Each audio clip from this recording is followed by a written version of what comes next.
নমস্কার।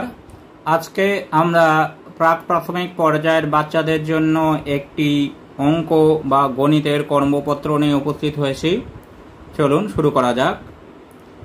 1 নম্বরে, যে ছবিটি বড় তার পাশে টিক চিহ্ন এবং যে ছবিটি ছোট তার পাশে ক্রস চিহ্ন দাও। অর্থাৎ এখানে যে ছবিগুলি দেওয়া আছে, যেটির পাশে যেটি বড় সেটির পাশে টিক চিহ্ন আর যেটি ছোট তার পাশে ক্রস চিহ্ন দিতে হবে।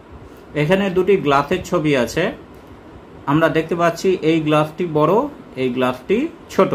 তাহলে যেটি বড় তার পাশে আমি টিক চিহ্ন দেব আর যেটি ছোট তার পাশে ক্রস চিহ্ন। এখানে দুটি গাছের ছবি আছে। তাহলে আমরা দেখতে পাচ্ছি এই গাছটি বড়, তাহলে যে গাছটি বড় তার পাশে টিক চিহ্ন দেব আর যে গাছটি ছোট তার পাশে ক্রস চিহ্ন দেব। এইবার 2 নম্বরে বলেছে, যেগুলি বেশি সেখানে দুটো টিক চিহ্ন দাও এবং যেগুলি কম সেখানে একটি টিক চিহ্ন দাও। অর্থাৎ এখানে কিছু বলের ছবি দেওয়া আছে, তো যেখানে বেশি আছে সেখানে দুটো টিক, যেখানে কম আছে সেখানে একটি টিক। তাহলে আমরা গুণে দেখি, 1 2 3 4 5 6, এখানে 6টি বল আছে। 1 2 3 4 5 6 7 8 9 10, এখানে 10টি বল আছে। তাহলে এখানে 10টি বল আছে, এখানে 6টি বল আছে। তাহলে যে সংখ্যাটি আগে আসে সেটি কম আর যে সংখ্যাটি পরে আসে সেটি বেশি।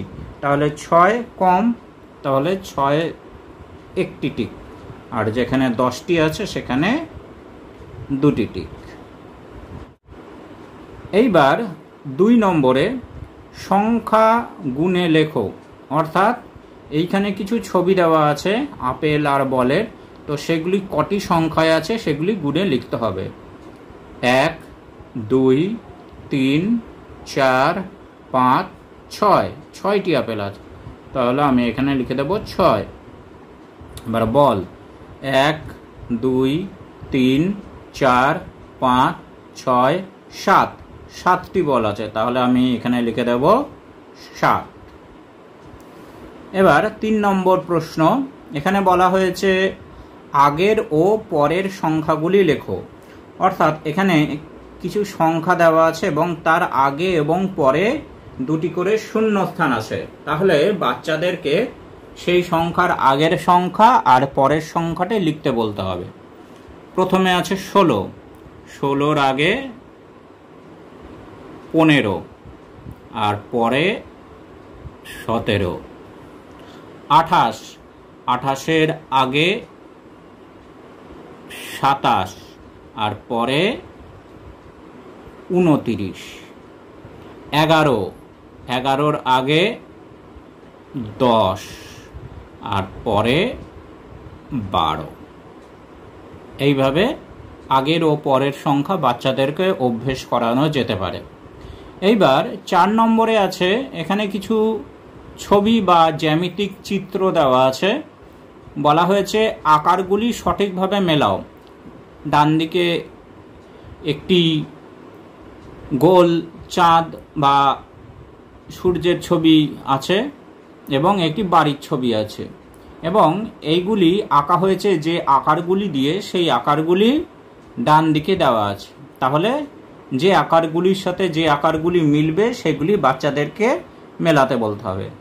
তাহলে এটি গোল, এটিও গোল, বৃত্ত, তাহলে যেটা গোল সেটা মিলিয়ে দিতে হবে।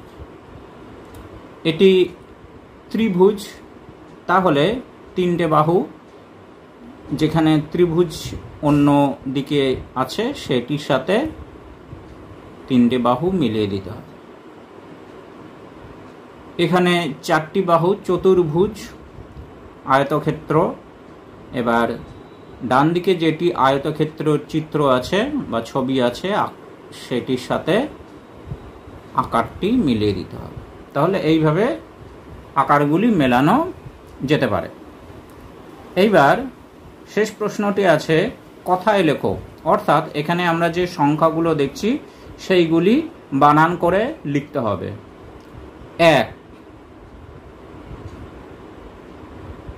1 6 6 8